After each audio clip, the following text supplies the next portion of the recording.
GHMC ఎన్నికల్లో చరిత్ర సృష్టించిన టీఆర్ఎస్ పార్టీ తన మిత్రపక్షమైన మజ్లిస్తో దోస్తీ కొనసాగిస్తుందా? జీహెచ్ఎంసీలో అధికారం పంచుకుంటుందా లేక ఒంటరిగానే ముందుకు పోతుందా? ప్రస్తుతం సిటీలో ఇదే హాట్ టాపిక్.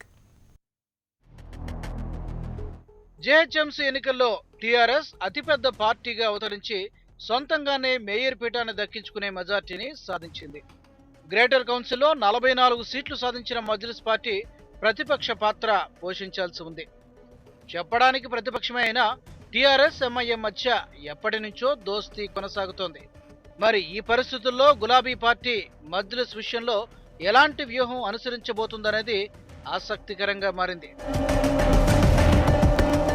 ఎన్నికల సమయంలో మజ్లిస్ తమ మిత్రపక్షమని స్వయంగా సీఎం కేసీఆరే మీడియా సమావేశంలో ప్రకటించారు.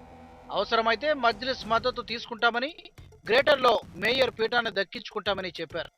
అయితే ఎన్నికల్లో టీఆర్ఎస్ కు పూర్తి స్థాయి మెజార్టీ రావడంతో మజ్లిస్ పార్టీ సాయం అవసరం లేకుండా పోయింది. ఒకవేళ టీఆర్ఎస్ పార్టీ మజ్లిస్తో స్నేహం కొనసాగించాలనుకుంటే మాత్రం డిప్యూటీ మేయర్ పదవి ఆ పార్టీకి ఇచ్చే అవకాశాలుంటాయి. కానీ ఇటీవల చోటు చేసుకున్న పరిణామాల నేపథ్యంలో మజ్లిస్తో అధికారం పంచుకోవడానికి టీఆర్ఎస్ పార్టీ మొగ్గు చూపడం లేదన్న టాక్ వినిపిస్తోంది. డిప్యూటీ మేయర్ పదవిని తన పార్టీకి చెందిన మైనార్టీ వ్యక్తికే ఇవ్వొచ్చన్న ఊహాగానాలు వినిపిస్తున్నాయి.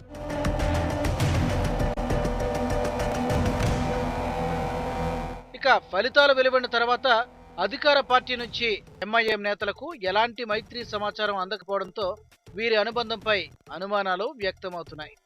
అటు మజ్లిస్ కూడా టీఆర్ఎస్ నుంచి పిలుపు వస్తే తప్ప ఈ అంశంపై చర్చించవద్దని నిర్ణయించుకున్నట్లు సమాచారం. ఒకవేళ టీఆర్ఎస్ తమను దూరం పెట్టే ప్రయత్నం చేస్తే రాజకీయ పరిణామాలను బట్టి ప్రజల పక్షాన గట్టిగా పోరాడాలని మజ్లిస్ పార్టీ నిర్ణయించుకున్నట్లు తెలుస్తోంది. ఇదేమైనా మజ్లిస్ టీఆర్ఎస్ల మధ్య దూరం పెరిగితే హైదరాబాద్లో రాజకీయ సమీకరణాలు మారుతాయని నిపుణులు అంచనా వేస్తున్నారు. ఇదే అదునుగా పాత బస్తీలో కూడా బలపడేందుకు టీఆర్ఎస్ పార్టీ ప్రయత్నిస్తుందా లేక భవిష్యత్తును దృష్టిలో పెట్టుకుని మజ్లిస్తో దోస్తీ కొనసాగిస్తుందా అన్నది త్వరలో తేలబోతోంది.